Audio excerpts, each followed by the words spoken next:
విద్యార్థులు గాలిపటాలు ఎగరవేసేటప్పుడు చైనా మాంజా దారాలను వినియోగించరాదని మరోసారి గుర్తు చేశారు.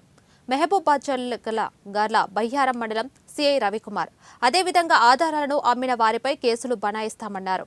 బైక్లపై వెళ్తున్న వారు హెల్మెట్ లేకుండా సెల్ ఫోన్ మాట్లాడుతూ వెళ్లవద్దని హెచ్చరించారు.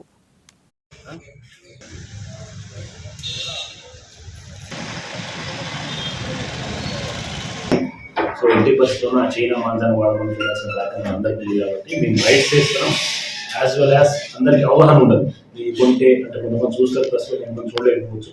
సో వాళ్ళందరికీ కూడా మేము అవగాహన కలిగించాల్సిన బాధ్యత ఉంది కాబట్టి దాన్ని అవగాహన కలిగించడానికి ముఖ్య కేసులు ఒకటే కాదు కదా పోలీసుల పని, దాన్ని ముందు ఆ నేరం జరగకుండా ఆపడం కూడా మన పనే కాబట్టి సో ముందుగా మనం ప్రివెంటివ్ యాక్షన్లో భాగంగా దాంట్లో చైనా మాంజాన్ని దయచేసి ఎవరు వ్యాపారులు వాడొద్దు, అమ్మొద్దు.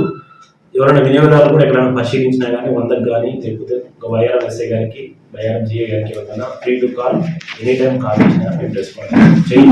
చైనా దారం గురించి మెయిన్ ఓకేనా, అది బ్యాన్ చేసిన ఒక ఇన్సిడెంట్ జరిగింది, మీకు ఆల్రెడీ అవగాహన ఉంటుంది. కొత్తగూడెంలో ఒక అతనికి గొంతు దిగిపోయి అతను ప్రాణాల మీదకి వచ్చిన పరిస్థితి.